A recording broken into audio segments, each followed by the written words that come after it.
വളരെ positive സ്റ്റാൻഡുണ്ട് U D എഫിന് ഇപ്രാവശ്യം. അത് നമ്മുടെ ഈ കഴിഞ്ഞ ഇലക്ഷനുകളിലെല്ലാം വിസിബിളായിട്ട് വന്നൊരു കാര്യമാണ്. ഞങ്ങൾക്ക് എപ്പോഴും ഓടിച്ചെല്ലാനുള്ള ഒരു ഇടമായിരുന്നു എന്ന് ഒരുപാട് പേര് ഞാൻ പറഞ്ഞു കേട്ടു. എത്ര തിരക്കാണെങ്കിലും ഒരാൾ സംസാരിക്കുമ്പോൾ അത് കേട്ടോണ്ടിരിക്കാൻ ഞാൻ ശ്രമിക്കാറുണ്ട്. എനിക്ക് തോന്നുന്നു അപ്പയുടെ ഏറ്റവും വലിയ സ്ട്രോങ് പോയിൻറ്റും അത് തന്നെയായിരുന്നു. ഒരിക്കലും ഒരു ആൾക്ക് ഇത്രയും ക്ഷമ കിട്ടുക എന്ന് പറയുന്നത് വളരെ ചുരുക്കമായിട്ടുള്ളൊരു കാര്യമാണ്. അപ്പോൾ കല്ലെറിഞ്ഞ വ്യക്തിയോട് പോലും ക്ഷമിച്ചു. അദ്ദേഹം പിന്നെ അവസാനം അപ്പയോട് വന്ന് മാപ്പ് പറഞ്ഞു.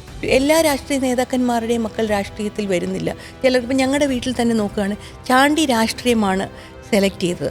ഞങ്ങളുടെ പ്രൊഫഷനുമായിട്ട് നിന്ന വ്യക്തികളാണ്. അച്ചു ചെറുപ്പത്തിൽ KSUലൊക്കെ ഉണ്ടായിരുന്നു. പിന്നെ അവളുടെ പ്രൊഫഷനായി ദുബായിലേക്ക് പോയി. ചാണ്ടി രാഷ്ട്രീയം സെലക്ട് ചെയ്തു. അവനതിനോട് താല്പര്യമുള്ളത് കൊണ്ട് വന്നു. എന്നാൽ എല്ലാ രാഷ്ട്രീയക്കാരുടെ മക്കളും ഇതിനകത്തില്ലല്ലോ. പലരും ചോദിക്കുന്നു, പല വാർത്തകൾ കേൾക്കുന്നുണ്ട്, സത്യമുണ്ടോ, രാഷ്ട്രീയത്തിൽ താല്പര്യമുണ്ട്, രാഷ്ട്രീയ കാര്യങ്ങൾ വീക്ഷിക്കാൻ താല്പര്യമുണ്ട്, ഏറ്റവും വലുതായി ജനങ്ങളെ സേവിക്കാൻ താല്പര്യമുണ്ട്. പാർട്ടിയിൽ എന്തെങ്കിലും ഒരു ആവശ്യം വന്നാൽ മാത്രമേ നമ്മളതിനെപ്പറ്റി ചിന്തിക്കേണ്ട കാര്യമുള്ളൂ. കറണ്ട് സിറ്റുവേഷനിൽ അങ്ങനെ ഒരു സിനാരിയോ ഇല്ല.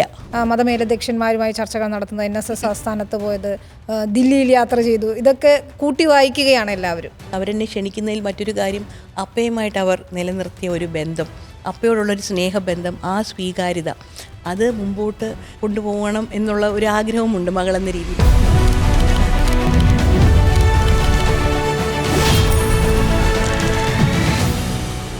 നമസ്കാരം. റിപ്പോർട്ടർ ഇലക്ഷൻ പോഡ്കാസ്റ്റിലേക്ക് എല്ലാവർക്കും സ്വാഗതം. ഡോക്ടർ മരിയ ഉമ്മനാണ് ഇന്ന് നമ്മുടെ അതിഥി. നമസ്കാരം. ഒരു നിയമസഭാ തെരഞ്ഞെടുപ്പിൻ്റെ കൂടി പടിവാതിൽക്കലാണ്. മറിയ ഇവിടെ ഇരിക്കുമ്പോൾ നമ്മൾക്ക് എപ്പോഴും ശ്രീ ഉമ്മൻചാണ്ടിയാണ് ഓർമ്മയിൽ വരുന്നത്. നിയമസഭാ തെരഞ്ഞെടുപ്പിൻ്റെ ചർച്ചകൾ നടക്കുമ്പോഴും ഉമ്മൻചാണ്ടി സാർ ഉണ്ടായിരുന്ന കാലത്ത് എന്നാണ് എല്ലാവരും പറയുന്നത്, കോൺഗ്രസ് പ്രവർത്തകരും അല്ലാത്തവരുമൊക്കെ. ആ ഒരു ഫീൽ എന്താണ്? ഞാനും എൻ്റെ അപ്പ ഈ 2026 ഇലക്ഷൻ ഉണ്ടായിരുന്നെങ്കിൽ എന്ന് ആഗ്രഹിച്ചു പോകുന്നത്. അപ്പയുടെ ട്രീറ്റ്മെൻറ്റ് സമയത്ത് സത്യം പറഞ്ഞാൽ ഞങ്ങൾ അപ്പയെ മോട്ടിവേറ്റ് ചെയ്യാൻ, നമ്മളിപ്പം ലാസ്റ്റ് 3-4 months ബെഡ് റിഡൻ ആയിരുന്നല്ലോ. അപ്പം അപ്പയെ മോട്ടിവേറ്റ് ചെയ്യാൻ, അപ്പയ്ക്ക് ഒരു ആത്മവിശ്വാസം കൂട്ടാൻ വേണ്ടി ഞങ്ങൾ പറയായിരുന്നു, അപ്പ വിഷമിക്കേണ്ട, നമ്മൾ ട്രീറ്റ്മെൻറ്റ് കഴിഞ്ഞ് തിരിച്ച് വന്ന്. അപ്പോൾ സത്യം പറഞ്ഞാൽ ഞങ്ങൾക്ക് അങ്ങനെ മരിക്കുമെന്നുള്ളൊരു ചിന്തയില്ലായിരുന്നു കേട്ടോ. അപ്പം അതുകൊണ്ട് പറയാനും നമുക്ക് 2026 ഇലക്ഷന് കേരളം മുഴുവനും 140 മണ്ഡലങ്ങളിലും പോകണം. അപ്പോൾ പണ്ട് എല്ലാ ഇലക്ഷനും അപ്പോൾ 140 മണ്ഡലങ്ങളിൽ പോകും. അതുപോലെ ഇപ്രാവശ്യം 26 നമുക്ക് എല്ലാ മണ്ഡലങ്ങളിലും പോകാം. അതിന് ദൈവം അതിനുള്ള വഴിയെടുക്കും എന്നൊക്കെ ഞങ്ങൾ പറഞ്ഞു. ഞാനും ആഗ്രഹിക്കുകയാണ് അപ്പോൾ ഈ ഇലക്ഷൻ ഉണ്ടായിരുന്നെങ്കിൽ. പക്ഷേ ഈശ്വര നിശ്ചയം വേറെ ആയിരുന്നല്ലോ, നമ്മളത് ഫേസ് ചെയ്താലേ പറ്റുകയുള്ളൂ. ഇത്തവണ UDFൻ്റെ ഒരു പ്രതീക്ഷ എന്താണ് ഡോക്ടർ മറിയയ്ക്ക് തോന്നുന്നത്? നിങ്ങൾക്ക് എന്താണ് തോന്നുന്നത്? നമുക്ക് ഈ കഴിഞ്ഞ 10 വർഷത്തിൽ നാം ഇവിടെ കേരളത്തിൽ ഒരുപാട് ജനദ്രോഹ കാര്യങ്ങളാണ് എൻ്റെ അപ്പ മുഖ്യമന്ത്രിയായിരുന്നപ്പം തുടങ്ങി വെച്ച പല പല പദ്ധതികളും ഇന്ന് നമുക്ക് കാണാൻ പോലുമില്ല, ക്ഷേമ പദ്ധതികൾ പ്രത്യേകിച്ച്. അപ്പം ആ ഒരു 10 വർഷത്തിൻ്റെ ആ ഇമ്പാക്റ്റ് ജനങ്ങളിലുണ്ട്. ഒരു ഭരണവിരുദ്ധ വികാരം ഉറപ്പായിട്ടുമുണ്ട്. അപ്പം ഈ ഇലക്ഷൻ 2026 അസംബ്ലി ഇലക്ഷൻ UDFന് നല്ലൊരു വിജയം ലഭിക്കുമെന്നുള്ളൊരു പൂർണ്ണ വിശ്വാസത്തിലാണ് എല്ലാവരും ഉള്ളത്. അതുപോലെ തന്നെ ഞാനും അതും പൂർണ്ണമായി വിശ്വസിക്കുന്നു. ഉമ്മൻചാണ്ടി സാറിൻ്റെ കാലത്ത് എന്ന് പറഞ്ഞ് നമ്മൾ പല പദ്ധതികളും പറയാറുണ്ട്. ഇപ്പം UDF ആണെങ്കിലും വികസനത്തിൻ്റെ ഒരു കമ്പാരിസൺ വരുമ്പോൾ പറയുന്നത് അത് തന്നെയാണ്. പക്ഷേ നമ്മൾ കണ്ടത് ഇപ്പോൾ വിഴിഞ്ഞം ഈ അടുത്താണ് ഉദ്ഘാടനം ചെയ്തത്. ആ സമയത്ത് പോലും അതിൻ്റെ ഒരു ക്രെഡിറ്റ് തർക്കം അവിടെ കാണുകയാണ്. പാടെ ഉമ്മൻചാണ്ടി സാറിനെ വിസ്മരിച്ചുകൊണ്ടുള്ള ഒരു നീക്കമൊക്കെ കാണുകയാണ്. അത് വലിയ വിമർശനം, തർക്കമൊക്കെ ഉണ്ടായി. ആ സമയത്ത് കുടുംബവും പ്രതികരിച്ചു കണ്ടു. മറിയയ്ക്ക് എന്താണ് തോന്നുന്നത്? ആ വികസന പദ്ധതികളൊക്കെ അങ്ങനെ അങ്ങ് തമസ്കരിക്കാൻ കഴിയുന്നതാണോ? അതിൽ ഞാൻ ഇപ്പം ജനങ്ങൾക്ക് എല്ലാവർക്കും അറിയാം ഇതിൻ്റെ വിഴിഞ്ഞത്തിൻ്റെ സത്യാവസ്ഥ, എല്ലാവർക്കും അറിയാവുന്ന കാര്യം. അതിൽ ഞാൻ കൂടുതൽ പ്രതികരിക്കണം എന്നുണ്ടെന്ന് തോന്നുന്നത് വെച്ചാൽ പാർട്ടി തന്നെ പലപ്പോഴും പ്രതികരിച്ചു കഴിഞ്ഞു. ജനങ്ങളുടെ മുമ്പിൽ എല്ലാം ഒരു തുറന്ന പുസ്തകം പോലെ എല്ലാവർക്കും അറിയാവുന്ന കാര്യമാണ്. പിന്നെയും അതിൽ നമ്മളിരുന്ന് ഡിസ്കസ് ചെയ്യുന്നതിൽ വലിയ അർത്ഥമുണ്ടെന്ന് തോന്നുന്നില്ല. അത് എല്ലാവർക്കും അറിയാവുന്ന കാര്യമാണ്. എനിക്കറിയാം ഡോക്ടർ മറിയ സാമൂഹ്യ പ്രവർത്തന രംഗത്ത്, ഇത്തരത്തിൽ സന്നദ്ധ പ്രവർത്തന രംഗത്ത് കുറേ വർഷങ്ങളായി ഉണ്ട്. എനിക്ക് തോന്നുന്നു 10-15 വർഷത്തിലധികമായുണ്ട്. അപ്പം തന്നെയാണോ റോൾ മോഡൽ? അതിൽ എന്തൊക്കെ കാര്യങ്ങളാണ് ശ്രദ്ധിക്കാറ്? നമ്മളിപ്പോൾ പൊതു ഇടത്തിൽ ഇടപെടുക എന്ന് പറയുന്നത് കുറച്ച് ശ്രദ്ധ വേണ്ടുന്ന കാര്യമാണ്. അപ്പോൾ നല്ല കാര്യങ്ങൾ ചെയ്താലും ഇന്നത്തെ ഈ സോഷ്യൽ മീഡിയ ലോകത്ത് അത് ഏത് രീതിയിലാണ് പ്രതിഫലിക്കുക എന്ന് നമുക്കറിയില്ല, ഏത് രീതിയിലാണ് ചർച്ചയാവുക എന്നറിയില്ല. പക്ഷേ അപ്പം കാണിച്ചു തന്ന ഒരു പാത, അതെങ്ങനെയാണ് മറിയ മുന്നോട്ട് കൊണ്ടുപോകാൻ ശ്രമിക്കുന്നത്? എൻ്റെ അടുത്ത് ഇപ്പോൾ ഇതിനുള്ള ഒരു റോൾ മോഡൽ എന്തുകൊണ്ടാണ് അതിനുള്ള എൻകറേജ്മെൻറ്റ്, അതിൻ്റെ ഒരു മോട്ടിവേഷൻ ചോദിച്ചാൽ അപ്പം തന്നെയായിരിക്കാം ഞാൻ ജീവിതത്തിൽ കണ്ട ഒരുപാട് കാര്യങ്ങൾ. അത് നമ്മൾ കൃത്യമായി നമ്മൾ ചെയ്യുകയാണെങ്കിൽ അതിലൊരു ബുദ്ധിമുട്ടുണ്ടാകുമെന്ന് എനിക്ക് തോന്നുന്നില്ല. നമ്മൾ കൃത്യമായി നമ്മൾ ചെയ്യുന്ന കാര്യങ്ങൾ വളരെ കൃത്യതയോടെ, ഇന്ന് എസ്പെഷ്യലി സോഷ്യൽ മീഡിയയൊക്കെ ഉള്ളതുകൊണ്ട് നമ്മൾ എല്ലാവർക്കും ആൻസറബിളാണ്. അപ്പം നമ്മൾ വളരെ വ്യക്തത വരുത്തി എല്ലാ കാര്യങ്ങളും മുമ്പോട്ട് പോവുകയാണ്, അതിലൊരു ബുദ്ധിമുട്ട് വരത്തില്ല. അപ്പോൾ പറഞ്ഞു തന്നതിലുള്ള ഒരു കാര്യം വളരെ കൃത്യമായി ഞാൻ ശ്രദ്ധിക്കാറുള്ളത്, എല്ലാവരെയും ആരെയാണെങ്കിലും നമ്മളൊരു വ്യത്യാസം വയ്ക്കാതെ സഹായിക്കാൻ ശ്രമിക്കാറുണ്ട്. അങ്ങനെ തന്നെ മുന്നോട്ട് പോകാനാണ് ആഗ്രഹിക്കുന്നതും അങ്ങനെയാണ് പ്ലാനുള്ളതും. പിന്നെ മറ്റൊരു കാര്യം, ഞാൻ എൻ്റെ ഈ 2 വർഷത്തെ അപ്പയുടെ മരണശേഷം 2-2.5 വർഷത്തിൽ ഞാൻ എൻ്റെ എക്സ്പീരിയൻസിൽ പഠിച്ച മറ്റൊരു കാര്യം, അത് അപ്പ എനിക്ക് പറഞ്ഞു തന്നല്ല. കൂടുതലും ഞാൻ എൻ്റെ സാമൂഹ്യ പ്രവർത്തനത്തിൽ അപ്പയെ കണ്ടതും വളരെ ചുരുക്കം കാര്യങ്ങളെ പറഞ്ഞു തന്നിട്ടുള്ളൂ.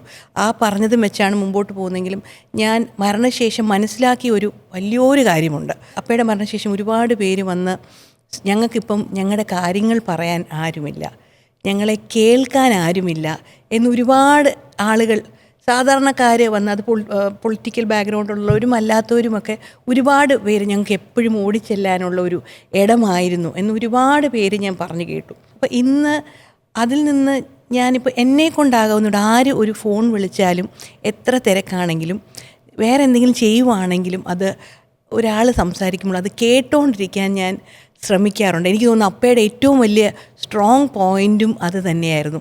ഒരാൾ വിളിക്കുമ്പം എത്ര തിരക്കിലാണെങ്കിലും ആ വ്യക്തി സംസാരിച്ച് തീരുന്നത് വരെ അപ്പ കേൾക്കുന്നത് ഞാൻ കണ്ടിട്ടുണ്ട്. പക്ഷേ അതിൻ്റെ ഒരു ഇമ്പോർട്ടൻസ് സത്യം പറഞ്ഞാൽ അന്ന് എനിക്ക് മനസ്സിലായില്ല. പക്ഷേ ഈ 2-2.5 വർഷം കൊണ്ട് അതാണ് ഏറ്റവും ഒരാൾക്ക് ചെയ്യാവുന്ന വലിയൊരു കാര്യമായി ഞാനതിനെ തിരിച്ചറിയുന്നു. നമുക്കിപ്പോൾ ഒരാളെ സഹായിക്കാൻ, എല്ലാവരെയും സഹായിക്കാൻ പറ്റിയെന്ന് വരില്ല. പക്ഷേ ഒരാളൊരു ദുഃഖത്തോടെ അല്ലെങ്കിൽ ആ വ്യക്തിയുടെ ഒരു വിഷമാവസ്ഥയിൽ നമ്മളോട് വന്നൊരു കാര്യം പറയുമ്പോൾ നമ്മൾ കേൾക്കാനൊരു ചെവി കൊടുക്കുന്നത് വലിയൊരു കാര്യമാണ്. അതൊരു പൊതുപ്രവർത്തകൻ അല്ലെങ്കിൽ ഒരു പ്രവർത്തകയ്ക്ക് ചെയ്യാൻ പറ്റുന്ന വലിയൊരു കാര്യമാണെന്ന് ഞാനിന്ന് തിരിച്ചറിയുന്നു. അതെനിക്ക് പറഞ്ഞു തന്നില്ലെങ്കിലും ഞാൻ കണ്ട് മനസ്സിലാക്കിയിട്ടുണ്ട്. ഇന്ന് എൻ്റെ ജീവിത അനുഭവത്തിൽ ഞാൻ അത് നേരിട്ട് മനസ്സിലാക്കിക്കൊണ്ട് ഇരിക്കുന്ന ഒരു കാര്യമാണ്. ഈ മുഖ്യമന്ത്രിയായിരുന്ന സമയത്ത് നടത്തിയിരുന്ന ജനസമ്പർക്ക പരിപാടി, അതുകൊണ്ട് അദ്ദേഹം ഉദ്ദേശിച്ചിരുന്നതും അത് തന്നെയായിരുന്നു അല്ലേ?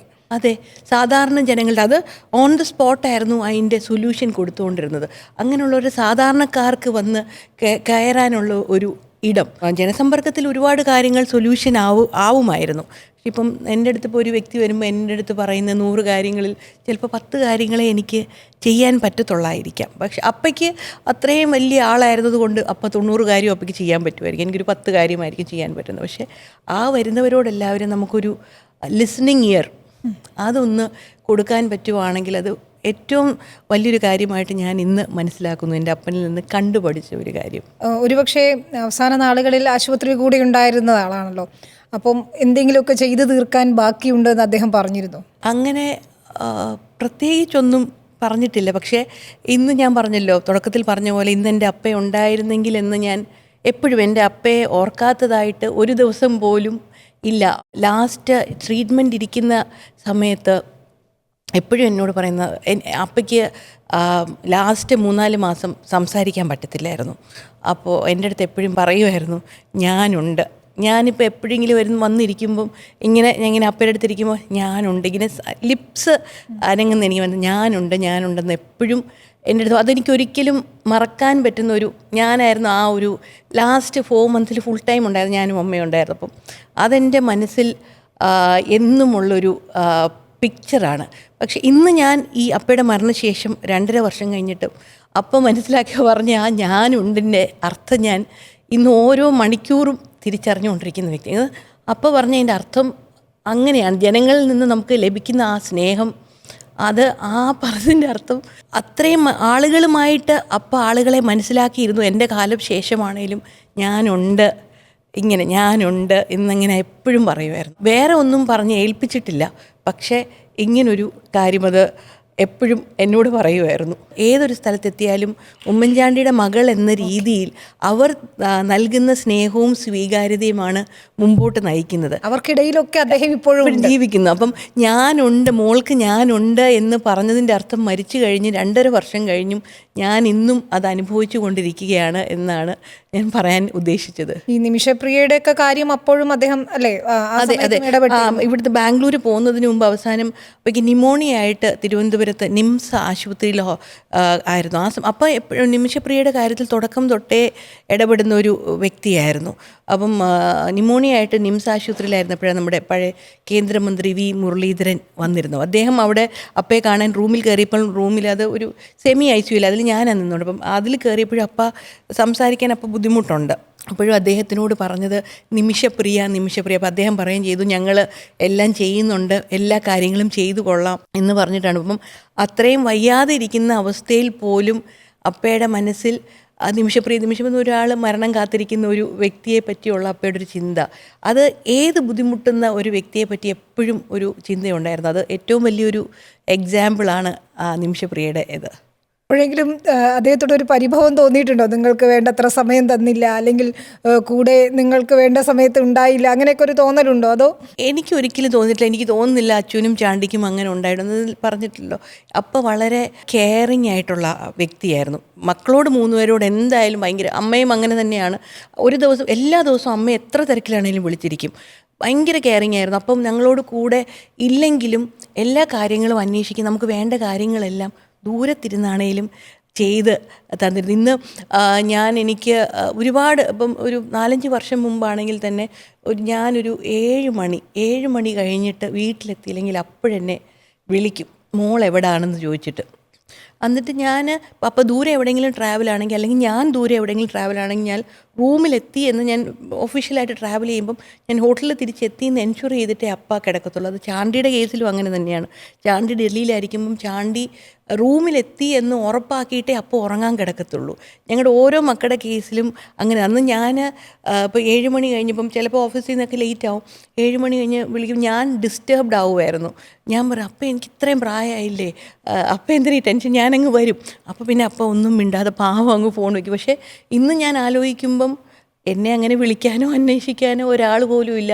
ആ ഒരു വിളി, ആ ഒരു കെയറിങ് ഇനി ഒരിക്കലും ലഭിക്കത്തില്ല. അപ്പം ഞാൻ മനസ്സിലാക്കിയ മറ്റൊരു കാര്യം, നമുക്ക് ആർക്കെങ്കിലും വേണ്ടി എന്തെങ്കിലും ചെയ്യാനായിട്ടുണ്ടെങ്കിൽ നമ്മളത് അപ്പം തന്നെ ചെയ്യണം. പിന്നീട് ചെയ്യാമെന്ന് വിചാരിച്ചാൽ നടക്കണമെന്നില്ല. ആ ഒരു കിട്ടുന്ന നമുക്ക് നമ്മുടെ അപ്പനാകട്ടെ, അമ്മയാകട്ടെ, പാർട്ട്ണറാകട്ടെ, മക്കളാകട്ടെ, അല്ലെങ്കിൽ ഫ്രണ്ട്സ് ആകട്ടെ, എന്ത് റിലേഷനാകട്ടെ, നമ്മളെ ഒരാൾ കെയർ ചെയ്യുന്നെങ്കിൽ അത് സന്തോഷത്തോടെ സ്വീകരിക്കുക എന്നുള്ളത്. അതിലൊരു ഡിസ്റ്റർബൻസ് ചിലപ്പോൾ നമുക്ക് ഫീൽ ചെയ്യാം. പക്ഷേ ആ ഡിസ്റ്റർബൻസ് ഇല്ലാതാകുമ്പോഴായിരിക്കും നമുക്കതിൻ്റെ ഒരു ഇമ്പോർട്ടൻസ് മനസ്സിലാകുന്നത്. നമുക്ക് പുതുപ്പള്ളി ഇപ്പം ശരിക്കും പറഞ്ഞൊരു തീർത്ഥാടന കേന്ദ്രം പോലെയാണല്ലോ. അദ്ദേഹത്തെ ഖബറടക്കിയ സ്ഥലത്ത് ഓരോ ദിവസവും വരുന്ന ആളുകൾ, അത് അദ്ദേഹം അവിടെയുണ്ട്, അല്ലെങ്കിൽ അദ്ദേഹം അവിടെ എവിടെയൊക്കെയോ ഞങ്ങളുടെ കൂടെയുണ്ട് എന്ന് പറഞ്ഞുകൊണ്ട് വരുന്നവരാണ്. ഒരു തീർത്ഥാടന കേന്ദ്രം എന്ന നിലയ്ക്കാണ് അവർ പലപ്പോഴും കാണുകയൊക്കെ ചെയ്യുന്നത്, അല്ലേ? എനിക്കത് ഭയങ്കര അതെന്താ പറയുക, അതൊരു അത്ഭുതമായിട്ടാണ് തോന്നുന്നത്. നമ്മൾ ഒരുപാട് ലീഡേഴ്സ് മരിച്ചത് അങ്ങനെ ഒരുപാട്, എസ്പെഷ്യലി നിങ്ങൾ മീഡിയക്കാരാകുമ്പോൾ റിപ്പോർട്ട് ചെയ്യുമ്പോൾ നിങ്ങൾക്കറിയാം, ഒരുപാട് ലീഡേഴ്സിനെ നമ്മൾ കണ്ടിട്ടുണ്ട്. പക്ഷേ അപ്പയുടെ ആ ഒരു പ്രതിഭാസം എനിക്ക് തോന്നുന്നത്, അപ്പം മരിച്ചിട്ട് 2.5 വർഷം കഴിഞ്ഞു, ഇപ്പോഴും ആ കല്ലറ ഒഴിയുന്നില്ല. ഇപ്പോഴും ഇടയ്ക്കിടയ്ക്ക് നമുക്കവിടെ പ്രെയർ റിക്വസ്റ്റുകൾ കാണാം. എൻ്റെ മകൻ്റെ കല്യാണം, വീട് വയ്ക്കണം, ജോലി വേണം, ഫീസ് വേണം, അങ്ങനെ എപ്പോഴും ആ കല്ലറ ഒഴിഞ്ഞുകൊണ്ട് എനിക്ക് തോന്നുന്നത് മലയാളികൾ ഒരുപാട് അപ്പയെ സ്നേഹിച്ചു, അപ്പ തിരിച്ച് മലയാളികളെയും സ്നേഹിച്ചു, ജനങ്ങളെ സ്നേഹിച്ചു. ഏകാന്തത ഒരിക്കലും ആഗ്രഹിച്ചിരുന്നില്ല, ഏകാന്തത ഭയപ്പെട്ടിരുന്ന അപ്പയാണ്. അപ്പം ഞാൻ പലയിടത്തും പ്രസംഗിച്ചിട്ടുമുണ്ട്, ഏകാന്തത ഭയപ്പെട്ടിരുന്ന അപ്പയെ ഒരിക്കലും ജനങ്ങൾ ഒറ്റയ്ക്ക് വിടുന്നില്ല, എപ്പോഴും അപ്പയ്ക്ക് കൂട്ടിന് കല്ലറയിൽ ആളുകൾ ആരെങ്കിലും ഉണ്ട് എന്നതാണ് ഞാൻ ഇപ്പോഴും വിശ്വസിക്കുന്നത്. ശ്രീ ഉമ്മൻചാണ്ടിയുടെ ഒരു സ്വഭാവം എന്താ വെച്ചാൽ, അദ്ദേഹത്തെ അറ്റാക്ക് ചെയ്യുന്നവരെ പോലും അദ്ദേഹം സാരമില്ല എന്ന് പറഞ്ഞുകൊണ്ട് വെറുതെ വിടുന്ന. എനിക്ക് ഓർമ്മയുണ്ട്, കണ്ണൂർ ഞാൻ ഉള്ള സമയത്താണ് അദ്ദേഹത്തിനെതിരെ ഒരു കാറിൽ പോകുന്ന സമയത്ത് അറ്റാക്ക് കല്ലെറിഞ്ഞത്. അതെ, അവരോട് പോലും അദ്ദേഹം അത് പോട്ടെ ക്ഷമിക്കാമെന്നുള്ളൊരു ആറ്റിറ്റ്യൂഡായിരുന്നു. പക്ഷേ ഇപ്പോൾ ആ ഒരു സഹിഷ്ണുത ആളുകൾക്കിടയിൽ, ഇപ്പോൾ നേതാക്കൾക്കിടയിലാണെങ്കിൽ പോലും പലപ്പോഴും ഈ സൈബർ അറ്റാക്ക് എന്ന നിലയ്ക്ക് ഈ കാര്യങ്ങൾ മാറുന്നു. പരസ്പരം ഇത്തരത്തിലുള്ള തർക്കങ്ങളൊക്കെയാണ് നമ്മൾ പലപ്പോൾ അത് വ്യക്തിപരമായി മാറുന്നു എന്നുള്ളതാണ്. ആ ഒരു സഹിഷ്ണുത പലപ്പോഴും നഷ്ടപ്പെടുന്നു എന്ന് തോന്നിയിട്ടുണ്ടോ? ഓരോ മനുഷ്യരും ഓരോ രീതിയിലല്ലേ. ഇപ്പം എന്നെപ്പോലെ ആയിരിക്കത്തില്ല വിനീത. അപ്പം ഞാൻ മനസ്സിലാക്കുന്നിടത്തോളം ഒരു ദൈവത്തിൻ്റെ ഒരു സ്പെഷ്യൽ ബ്ലെസ്സിങ് ഉള്ളൊരു വ്യക്തിയായിട്ടാണ് ഞാൻ കാണുന്നത്. അല്ലെങ്കിൽ ഒരിക്കലും ഒരു ആൾക്ക് ഇത്രയും ക്ഷമ കിട്ടുക എന്ന് പറയുന്നത് വളരെ ചുരുക്കമായിട്ടുള്ളൊരു കാര്യമാണ്. അപ്പോൾ കല്ലെറിഞ്ഞ വ്യക്തിയോട് പോലും ക്ഷമിച്ചു. അദ്ദേഹം പിന്നെ അവസാനം അപ്പയോട് വന്ന് മാപ്പ് പറഞ്ഞു. അപ്പം അപ്പയ്ക്ക് അത് ക്ഷമിക്കാൻ സാധിച്ചു. പല വ്യക്തികളും പല രീതിയിൽ ഓരോരുത്തരുടെ വേ ഓഫ് ലീഡർഷിപ്പ് അല്ലെങ്കിൽ way of dealing things different ആയിരിക്കാം. അപ്പോൾ അതൊരിക്കലും അത് അവരൊരു മോശം വ്യക്തിയായിട്ടോ ഒന്നും ആയിരിക്കത്തില്ല. അവരുടെ രീതി അങ്ങനെയാണ്. അപ്പോൾ അതുകൊണ്ട് നമുക്ക് ഇപ്പോൾ സഹിഷ്ണുതയില്ല എന്നൊന്നും പറഞ്ഞ് നമുക്ക് മാറ്റി നിർത്താൻ പറ്റുമെന്ന് തോന്നുന്നില്ല അതിൽ. ഒരുപക്ഷെ ശ്രീ ഉമ്മൻചാണ്ടിക്കെതിരെ ഒരിക്കലും പ്രതീക്ഷിക്കാതെ വന്നതാണ് സോളാർ ആരോപണവും കേസും അതൊക്കെ തന്നെയും. അദ്ദേഹം ഒരുപക്ഷെ അതിനെ ആ രീതിയിൽ മാത്രമേ ഒരു പൊളിറ്റിക്സായി മാത്രമേ കണ്ടുവെങ്കിൽ പോലും നിങ്ങൾക്ക് കുടുംബത്തിന് അങ്ങനെ ആയിരുന്നില്ല എന്ന് പലപ്പോഴും പലയിടത്തും പറഞ്ഞു കേട്ടിട്ടുണ്ട്. നിങ്ങളെ ഒരു വലിയ രീതിയിൽ ഡിസ്റ്റർബ്ഡ് ആക്കി. സ്വാഭാവികമാണല്ലോ അത്. എങ്ങനെയാണ് ആ കാലം അതിജീവിച്ചത്? അദ്ദേഹമായാലും നിങ്ങളായാലും എങ്ങനെയാണ് ആ കാലം അതിജീവിച്ചത്? ഞങ്ങളുടെ വീടിനകത്തേക്ക് ടെൻഷൻസ് കൊണ്ടുവരത്തില്ലായിരുന്നു. ഒഫീഷ്യൽ ടെൻഷൻസ് ഒന്നും ഒരിക്കലും കൊണ്ടുവന്നിട്ടില്ല. എസ്പെഷ്യലി മക്കളുടെ കാര്യത്തിൽ ഭയങ്കര കെയർഫുള്ളായിരുന്നു. മക്കൾക്ക് ഒരു ദുഃഖം ഉണ്ടാകരുത് എന്ന് അപ്പം എപ്പോഴും ഉറച്ച ഒരു ഇതായിരുന്നു. ഭയങ്കര കെയർഫുള്ളായിട്ട് അതെടുത്തിരുന്നു. പിന്നെ അപ്പയുടെ ഒരു വിശ്വാസം, അപ്പയുടെ ഒരു ധൈര്യം എന്ന് പറഞ്ഞാൽ അത് പറയായിരുന്നു. നമ്മൾ തെറ്റ് ചെയ്തിട്ടില്ലെങ്കിൽ ആരെയും ഭയപ്പെടേണ്ട കാര്യമില്ല. ആ ഒരു വിശ്വാസം തന്നെയായിരിക്കും അപ്പയെ പിടിച്ചു നിർത്തിയത്. ഞങ്ങൾക്കും അറിയാം ഈ സൈബർ അറ്റാക്ക് വരുമ്പം ഇതിലൊന്നുമില്ല എന്നുള്ള ഒരു കാര്യം നമുക്കും അറിയാം. അതുകൊണ്ട് ഇതെന്തായാലും തെളിയും. പക്ഷേ അതിപ്പോൾ തെളിഞ്ഞു വരികയും ചെയ്തു. അന്നത്തെ കാലഘട്ടത്തിൽ അത് നമുക്ക് ഇതൊരിക്കൽ സത്യം തെളിഞ്ഞു വരും. അത് മേ ബി അപ്പ ഒരിക്കലും മുഖം വാടി കാണാത്തതും കൂടെ കൊണ്ടായിരിക്കാം ഞങ്ങൾക്ക് ധൈര്യമായിട്ടിരിക്കാൻ സാധിച്ചത്. ഇതായിരിക്കാം നമ്മളെ അതിൻ്റെ പുറകിൽ നയിച്ച ആ ഒരു വികാരം, തെറ്റ് ചെയ്തിട്ടില്ല എന്നുള്ള ഉറച്ച ഒരു ധൈര്യം. നമുക്ക് വീണ്ടും പുതുപ്പള്ളിയിലേക്ക് വന്നാൽ അദ്ദേഹത്തിൻ്റെ ഒരു കാലശേഷം അവിടെ ചാണ്ടി നിയോഗിക്കുകയാണ്, പാർട്ടി നിയോഗിക്കുകയാണ്. അത് കുടുംബം കൂടി എടുത്ത ഒരു തീരുമാനമായിരുന്നു അല്ലേ? ഒരു പക്ഷേ അത് കുടുംബമായിട്ടെടുത്ത തീരുമാനമാണ് ചാണ്ടി മത്സരിക്കുക എന്നുള്ളത്. ഞാൻ പറഞ്ഞില്ല, അപ്പ മരിക്കും എന്നുള്ളത് ഞങ്ങളുടെ എൻ്റെ ചിന്തയിലില്ലായിരുന്നു. എന്തായാലും അതൊരു ഷോക്കായിരുന്നു അപ്പം മരിച്ചത്. അപ്പോൾ ആ ഷോക്ക് മാറുന്നതിന് മുമ്പേ 40 ദിവസം ആകുന്നതിന് മുമ്പ് തന്നെ ഇലക്ഷൻ ഡിക്ലെയർ ചെയ്തു. പക്ഷേ ആ സമയത്തും ഞങ്ങൾ കുടുംബത്തിൽ ആരും ആ ഷോക്കിൽ നിന്ന് വെളിയിൽ വന്നിട്ടില്ല. ആ ഷോക്കിൽ നിന്ന് വെളിയിൽ വരാത്ത ഒരവസരത്തിലാണ് ഇലക്ഷൻ ഡിക്ലെയർ. ഞങ്ങളൊരു യുദ്ധഭൂമിയിലേക്ക് എടുത്തെറിയപ്പെട്ട ഒരു സിറ്റുവേഷനിലായിരുന്നു. 40 ദിവസം ആവുന്നതിന് മുമ്പേ ഞാനൊക്കെ അപ്പം മരിച്ച ലൈക്ക് മാനസികാവസ്ഥ ഇപ്പോഴൊന്നും എനിക്ക് എക്സ്പ്ലെയിൻ ചെയ്യാൻ പറ്റത്തില്ല. അപ്പോൾ ആ ഒരു സമയത്ത് നമുക്ക് മറ്റൊരു ചിന്തയേ ഇല്ല. അപ്പോൾ കുടുംബം ഒറ്റക്കെട്ടായിട്ട് എടുത്ത് അപ്പം മറ്റൊരു ചിന്തയില്ല, ചാണ്ടിയാണ് അത് ബൈ ഡീഫോൾട്ട്. അതിനകത്ത് വേറൊരു ഡിസ്കഷൻ പോയിൻ്റേ അവിടെ വരുന്നില്ല. അങ്ങനെയാണ് ചാണ്ടി ഇലക്ഷന് നിൽക്കുന്നതും. പുതുപ്പള്ളിക്കാർ അപ്പയെ ഏറ്റതിനേക്കാൾ അപ്പയോടുള്ള സ്നേഹം മുഴുവൻ അവർ തീർത്തും ചാണ്ടിക്ക് നൽകി ഭയങ്കര ഭൂരിപക്ഷത്തോടെ വിജയിപ്പിക്കുകയായിരുന്നു. ഇപ്പോഴും ആ രീതിയിൽ തന്നെ നമ്മൾ കാണുന്നുണ്ട്. അപ്പോൾ ഇപ്പോഴും അതുപോലെ തന്നെ അപ്പയെ എങ്ങനെ പുതുപ്പള്ളിക്കാർ ഏറ്റെടുത്തോ അതുപോലെ തന്നെ ചാണ്ടിയും അവർ ഏറ്റെടുത്തു. സ്വന്തം ഒരു മകനായിട്ടോ സഹോദരനായിട്ടോ ഒക്കെ ചാണ്ടിയെ എല്ലാ വീട്ടുകാരും ഏറ്റെടുത്ത് കഴിഞ്ഞു. അത് അപ്പയോടുള്ള സ്നേഹമാണ് തുടക്കത്തിൽ ലഭിച്ചെങ്കിൽ ഒരു വ്യക്തിയെ അപ്പയോടുള്ള സ്നേഹം കൊണ്ട് ലഭിച്ചു. പിന്നെ ചാണ്ടിയുടെ പ്രവർത്തനങ്ങൾ കൊണ്ടേ അവർ ചാണ്ടി അംഗീകരിക്കുകയുള്ളൂ. പക്ഷേ അത് ചെയ്യാൻ സാധിച്ചു. ചാണ്ടി ഇന്ന് പുതുപ്പള്ളിക്കാർ ഹൃദയത്തോട് ചേർത്ത് വെച്ചിരിക്കുകയാണ്. ചാണ്ടിയുടെ ഒരു രാഷ്ട്രീയ വളർച്ചയെ സഹോദരി എന്ന രീതിയിൽ അതെങ്ങനെയാണ് നോക്കിക്കാണുന്നത്? മറ്റിടങ്ങളിൽ ഇപ്പോൾ നമ്മൾ നിലമ്പൂരിലൊക്കെ കാണുകയായിരുന്നു, ചാണ്ടി എല്ലാ വീടുകളിലും കയറി ഇറങ്ങി അല്ലെങ്കിൽ വോട്ട് ചോദിച്ചൊക്കെ എത്തുന്നതാണ് നമ്മൾ കണ്ടിരുന്നത്. അത് ഈ പറഞ്ഞ പോലെ ഞാൻ പറഞ്ഞില്ലേ, ചാണ്ടിക്കും അപ്പയുടെ ആ ഒരു ഞാൻ പറഞ്ഞു അപ്പയുടെ ഈ സോഷ്യൽ വർക്കിൻ്റെ ഇത് അപ്പയുടെ നിന്ന് കിട്ടിയെന്ന് പറഞ്ഞാൽ അവൻ രാഷ്ട്രീയത്തിലേക്ക് പോയ വ്യക്തിയാണ്. അപ്പയെ പല കാര്യങ്ങളിലും കണ്ട് പഠിച്ച വ്യക്തിയാണ് ചാണ്ടി. അപ്പം ചാണ്ടി അത് ഏറ്റെടുത്തിട്ട് ഉണ്ട്. അപ്പം അപ്പയെ വെച്ച് നോക്കുകയാണെങ്കിൽ ഇപ്പം അപ്പയെ കവച്ച് വയ്ക്കാൻ ഒരു വ്യക്തിക്കും സാധിക്കുമെന്ന് എനിക്ക് തോന്നുന്നില്ല. പക്ഷേ അപ്പ ഫസ്റ്റ് ടൈം MLA ആയിരുന്നപ്പോൾ എന്തൊക്കെ കാര്യങ്ങൾ ചെയ്തോ അത് ഇന്ന് നമുക്കറിയത്തില്ല, എനിക്കറിയത്തില്ല. പക്ഷേ എൻ്റെ ഒരു അണ്ടർസ്റ്റാൻഡിങ്ങിൽ അതിനേക്കാൾ ഏറെ ചാണ്ടി ആദ്യത്തെ ടേം ആസ് എൻ MLA ഒരുപാട് ഉണ്ടെന്നാണ് ഞാൻ മനസ്സിലാക്കുന്നത്. അപ്പയോട്ട് ഒരു വ്യക്തിക്ക് എത്താൻ സാധിക്കില്ലെങ്കിലും തുടർന്ന് മുമ്പോട്ട് വരുമ്പോൾ അപ്പയെപ്പോലെ തന്നെ അതേ പാതയിൽ അപ്പയോടൊപ്പം തന്നെ ഒരുപാട് കാര്യങ്ങൾ ചെയ്ത് ഒരുപാട് പേരെ സഹായിക്കാൻ പറ്റും എന്നാണ് ഞാൻ വിശ്വസിക്കുന്നത്. പിന്നെ ഒരു വ്യത്യാസം എന്ന് പറയുന്നത് പണ്ട് സോഷ്യൽ മീഡിയ ഒന്നുമില്ല. അപ്പം അന്നത്തെ കാര്യങ്ങൾക്ക് അത്രയും നമുക്ക് അറിയാനായിട്ടുള്ളൊരു മാർഗ്ഗമില്ല. ഇന്ന് അപ്പയുടെ മരണശേഷമായിരിക്കാം അപ്പ ചെയ്ത കാര്യങ്ങൾ പലതും നമുക്കറിയാൻ പറ്റുന്നത് തന്നെ. നമുക്ക് എണ്ണിയാൽ തീരാത്തത്ര ആളുകളെ അപ്പം സഹായിച്ചിട്ടുണ്ട്. ചാണ്ടിയും അതേ മാർഗത്തിൽ പോകുന്നു. അപ്പം അപ്പയെ പോലെ തന്നെ ഏറ്റവും നല്ല രീതിയിൽ അപ്പയോളം തന്നെ എല്ലാവരെയും സഹായിക്കാൻ അവന് സാധിക്കും എന്നുള്ള ആഗ്രഹമാണുള്ളത്. മരിയയ്ക്ക് അപ്പോൾ രാഷ്ട്രീയത്തിലേക്ക് വരണമെന്നൊരു തോന്നൽ ഈ ഒരു ഘട്ടത്തിലും ഉണ്ടായിട്ടില്ലേ? അല്ലെങ്കിൽ കുറച്ചുകൂടിയും ജനങ്ങളെ സേവിക്കാൻ അത് നല്ലൊരു മാർഗമാണ് എന്ന് തോന്നിയിട്ടില്ലേ? അങ്ങനെ എനിക്ക് തോന്നിയിട്ടില്ല. ഞാൻ ഒരു പ്രൊഫഷണൽ ഡിഗ്രി എടുത്ത് ഞാൻ പ്രൊഫഷണലി ഞാൻ പഠിത്തം കഴിഞ്ഞപ്പോൾ തൊട്ട് ജോലി ചെയ്യുന്ന വ്യക്തിയാണ്. കഴിഞ്ഞ കുറേ വർഷങ്ങളായിട്ട് 10-15 വർഷങ്ങളായിട്ട് സോഷ്യൽ സർവീസ് ചെയ്തുകൊണ്ടിരിക്കുന്നു. എനിക്ക് തന്നെ എൻ്റെ മന്ന ട്രസ്റ്റും ഉണ്ട്. മെലോഡിയ എന്ന് പറഞ്ഞ് ഒരു കൊയർ ഗ്രൂപ്പ് കൊണ്ടുവരിക. മെലോഡിയയും ഒരു കൊയർ ഗ്രൂപ്പാണെങ്കിൽ തന്നെയും അതൊരു ചാരിറ്റി ബേസ്ഡാണ്. അപ്പം ഇതിലെല്ലാം ഒരുപാട് പേരെ സഹായിക്കാൻ സാധിക്കുന്നുണ്ട്. അപ്പം ആ ഒരു ആക്ടിവിറ്റീസുമായിട്ട് മുമ്പോട്ട് പോകുന്നു. രാഷ്ട്രീയത്തിൽ ഇറങ്ങിയാലേ മറ്റൊരാളെ സഹായിക്കാൻ പറ്റൂ എന്നുള്ളൊരു ചിന്ത എനിക്കില്ല. എത്രയോ വ്യക്തികൾ നമ്മുടെ ചുറ്റുവട്ടം കാണാം. ഞാനൊന്നും ചെയ്യുന്ന ഒന്നുമല്ല എന്ന് എനിക്ക് പലപ്പോഴും ഫീൽ ചെയ്യാറുണ്ട്. ഒരുപാട് ആളുകളെ പല രീതിയിൽ ചെയ്യുന്നത്. പക്ഷേ ഒരു സെഗ്മെൻറ്റിലായിരിക്കും അവർ വർക്ക് ചെയ്യുന്നത്. പക്ഷേ ലക്ഷക്കണക്കിന് ആളുകളെ, ആയിരക്കണക്കിന് ആളുകളെ സഹായിക്കുന്ന ഒരുപാട് സോഷ്യൽ വർക്കേഴ്സിനെ കാണാൻ സാധിക്കും, സാധാരണക്കാരെ കാണാൻ സാധിക്കും. അപ്പോൾ അതുകൊണ്ട് രാഷ്ട്രീയ പ്രവർത്തനം ചെയ്താൽ മാത്രമേ നമുക്ക് വ്യക്തികളെ സഹായിക്കാൻ പറ്റുകയുള്ളൂ എന്നില്ല.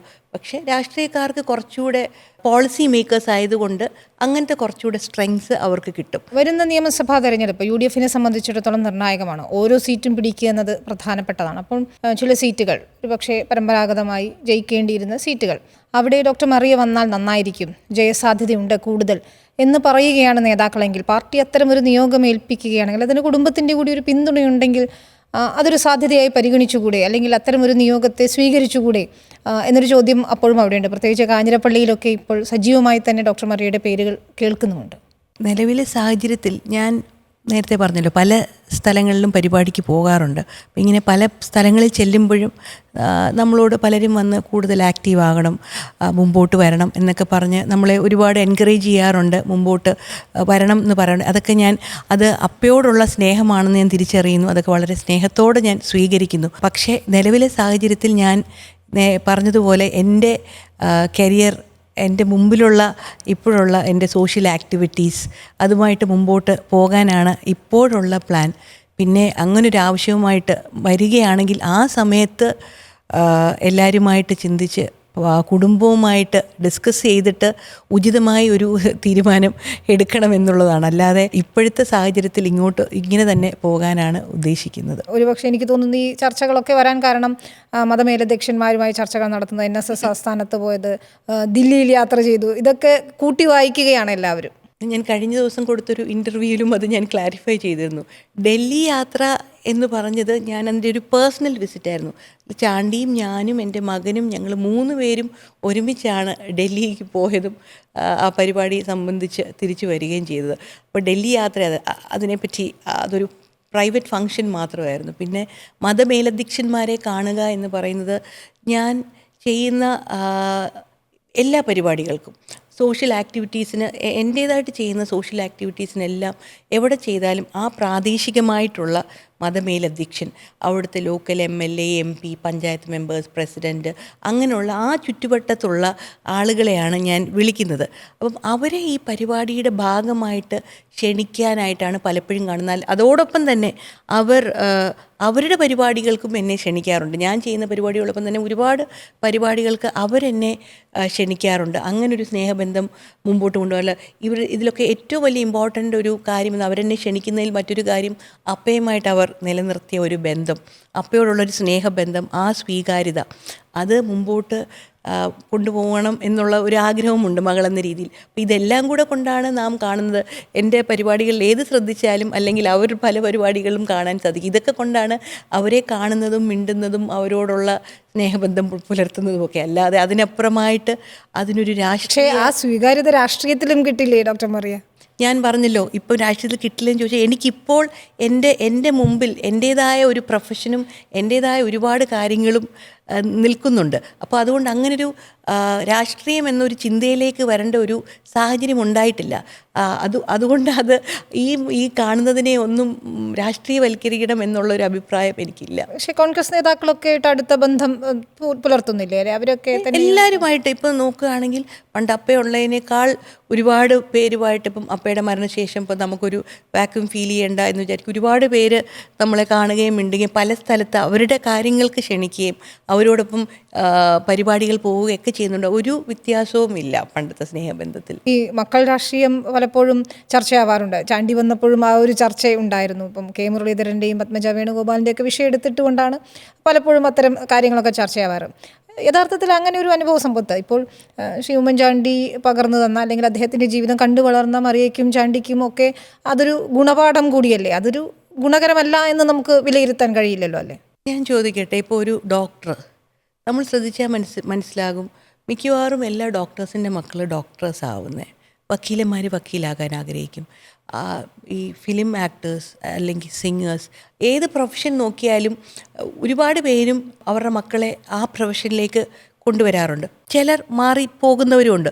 അതുപോലെ തന്നെ രാഷ്ട്രീയത്തിലും എല്ലാ രാഷ്ട്രീയ നേതാക്കന്മാരുടെയും മക്കൾ രാഷ്ട്രീയത്തിൽ വരുന്നില്ല. ചിലർക്ക് ഞങ്ങളുടെ വീട്ടിൽ തന്നെ നോക്കുകയാണ്, ചാണ്ടി രാഷ്ട്രീയമാണ് സെലക്ട് ചെയ്തത്. ഞങ്ങളുടെ പ്രൊഫഷനുമായിട്ട് നിന്ന വ്യക്തികളാണ്. അച്ചു ചെറുപ്പത്തിൽ KSUലൊക്കെ ഉണ്ടായിരുന്നു. പിന്നെ അവളുടെ പ്രൊഫഷനായി ദുബായിലേക്ക് പോയി.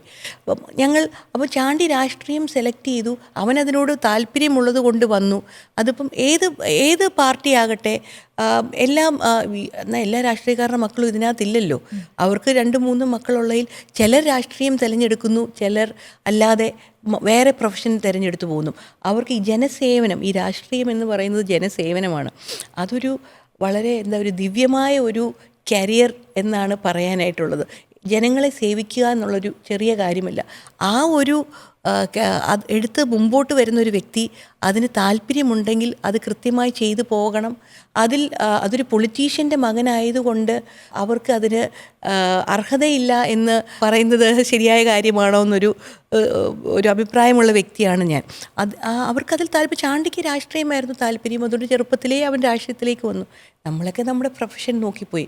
അപ്പം ആർക്ക് അതിൽ താല്പര്യമുണ്ടോ, ആർക്ക് രാഷ്ട്രീയത്തിൽ താല്പര്യമുണ്ട്, രാഷ്ട്രീയ കാര്യങ്ങൾ വീക്ഷിക്കാൻ താല്പര്യമുണ്ട്, ഏറ്റവും വലുതായി ജനങ്ങളെ സേവിക്കാൻ താല്പര്യമുണ്ട്, അപ്പോൾ അങ്ങനെയുള്ള വ്യക്തികൾ രാഷ്ട്രീയത്തിലേക്ക് വരുന്നതിൽ തെറ്റുണ്ട് എന്നെനിക്കൊരു അഭിപ്രായമില്ല. ഈ ആനുകാലികമായി വരുന്ന രാഷ്ട്രീയ സംഭവ വികാസങ്ങളായാലും നാട്ടിലെ പ്രശ്നങ്ങളായാലും ഒക്കെ തീർച്ചയായും നിരീക്ഷിക്കുന്നുണ്ടാവില്ലേ? അപ്പോഴൊക്കെ അതിലൊരു പ്രതികരണം, ഇപ്പോൾ സത്യത്തിൽ എല്ലാവരും ഫേസ്ബുക്ക് പോസ്റ്റുകളും അല്ലെങ്കിൽ സോഷ്യൽ മീഡിയയിൽ ആക്റ്റീവ് ആവുകയൊക്കെ ചെയ്ത് അങ്ങനെ പ്രതികരിക്കുകയൊക്കെ ചെയ്യുന്ന ഒരു കാലമാണ്. അപ്പോൾ അങ്ങനെ ചെയ്യണം എന്നൊക്കെ തോന്നാറുണ്ടോ ഇടയ്ക്ക്? അതോ ഞാൻ ഇങ്ങനെ വീക്ഷിക്കാറുണ്ട്. പക്ഷേ പൊതുവേ പൊളിറ്റിക്കലായിട്ടുള്ള സ്റ്റേറ്റ്മെൻറ്റ്സ് ഒന്നും ഞാൻ അങ്ങനെ കൊടുക്കാറും പറയാറും ഇല്ല. പക്ഷേ നമ്മുടെ രാഷ്ട്രീയ സാഹചര്യം നേരത്തെ പറഞ്ഞതുപോലെ നോക്കുകയാണെങ്കിൽ കഴിഞ്ഞ 10 വർഷം കൊണ്ട് വളരെ ഒരു ഭരണവിരുദ്ധ വികാരമുണ്ട്.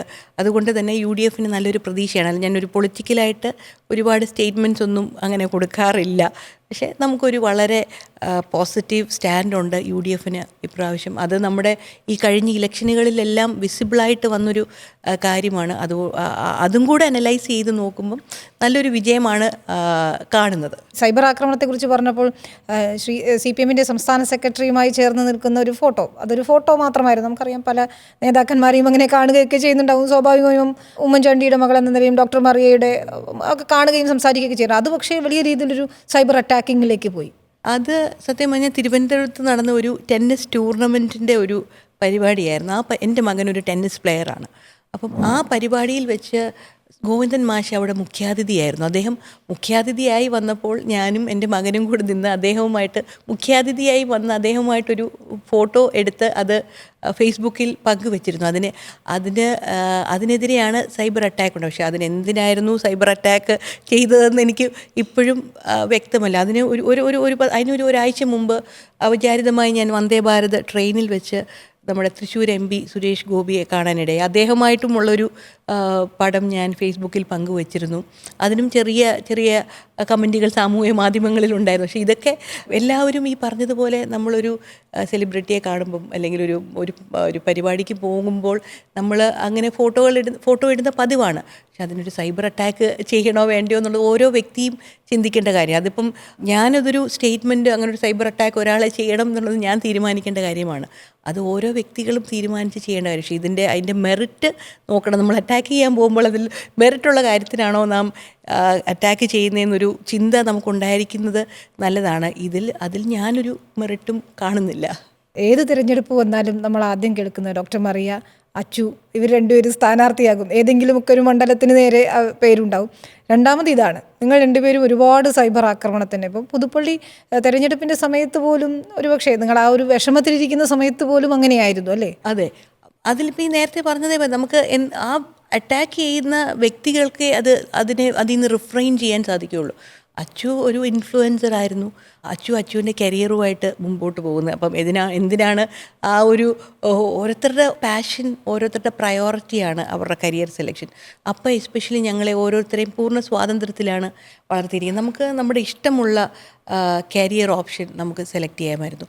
അത് നമ്മുടെ വീട്ടിൽ അങ്ങനെയായിരുന്നു. അപ്പോൾ അത് വെച്ചിട്ടൊരു സൈബർ അറ്റാക്ക് എന്ന് പറയുമ്പോൾ നമുക്ക് ഈ നേരത്തെ പറഞ്ഞ പോലെ അതിൻ്റെ മെറിറ്റ് നോക്കി വേണം ഒരു വ്യക്തി പറയാനായിട്ട്. അത് ഒരാൾ ചെയ്യുന്നെങ്കിൽ നമുക്കതിലൊന്നും പറയാനായിട്ടില്ല.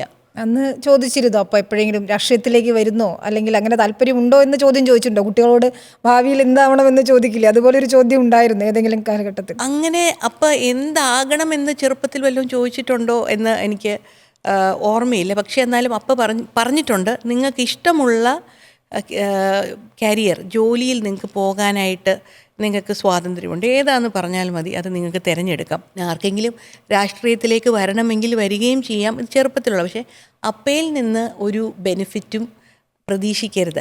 അപ്പോൾ അത് നമുക്ക് നോക്കിയാൽ തന്നെ മനസ്സിലാകും. ചാണ്ടി അപ്പയുടെ മരണശേഷം MLA ആയി എന്നല്ലാതെ അപ്പ ഉണ്ടായിരുന്ന കാലത്ത് ചാണ്ടിക്ക് യാതൊരു വിധമായ ഒരു അതിര് കടന്നിട്ടൊരു സഹായം ചെയ്തതായിട്ട് ആരും കണ്ടിട്ടില്ല. അത് അപ്പയുടെ ഒരു പോളിസിയായിരുന്നു. ഈ പറഞ്ഞതുപോലെ UDF ഒരു വലിയ രീതിയിൽ മുന്നേറ്റം ഉണ്ടാക്കാൻ ശ്രമിച്ചുകൊണ്ടിരിക്കുന്ന സമയത്ത് ഒരു പ്രചാരണ രംഗത്ത് ഇറങ്ങണം മറിയ എന്ന് പറഞ്ഞാൽ പാർട്ടി നേതൃത്വം പറഞ്ഞാൽ തീർച്ചയായും ഉണ്ടാകുമോ? ഉറപ്പായിട്ടും ഉണ്ടാകും. ഈ കഴിഞ്ഞ തെരഞ്ഞെടുപ്പുകളിലെല്ലാം നല്ല രീതിയിൽ പ്രചരണത്തിന് പോയിട്ടുണ്ട്. പാർലമെൻറ്റ് ഇലക്ഷനാകട്ടെ, നമ്മുടെ പഞ്ചായത്ത് ഇലക്ഷനാകട്ടെ, ചാണ്ടിയുടെ ഇലക്ഷനാകട്ടെ. അതിന് മുമ്പ് അപ്പ ഉണ്ടായിരുന്ന കാലത്ത് ഇത്രയും സജീവമായി ഞാൻ പോകില്ലായിരുന്നു. പക്ഷെ എന്നാലും പോകുമായിരുന്നു. അച്ചു വന്ന് ഇലക്ഷൻ സമയത്തിന് പ്രചരണത്തിന് ഇറങ്ങുമായിരുന്നു. ഞാനും ആ സമയത്ത്. പക്ഷേ അപ്പയുടെ മരണശേഷം അപ്പ ഇല്ലാത്തത് കൊണ്ട് തന്നെ ഒരുപാട് വ്യക്തികൾ നമ്മളെ വിളിക്കുകയും അതുകൊണ്ട് എല്ലായിടത്തും പാർലമെൻറ്റ് ഇലക്ഷനൊക്കെ ഫുൾ സജീവമായിട്ടുണ്ടായിരുന്നു. ഈ വരുന്ന അസംബ്ലി ഇലക്ഷനും അങ്ങനെ പോകണമെന്ന് തന്നെയാണ് പ്ലാനുള്ളത്. തീർച്ചയായിട്ടും താങ്കൾ ഈ പറഞ്ഞതുപോലെ ആഗ്രഹിക്കുന്ന രീതിയിൽ മുന്നോട്ട് പോകാൻ കഴിയട്ടെ. വളരെയധികം നന്ദി റിപ്പോർട്ടറിനൊപ്പം ചേർന്നത്. Thank you.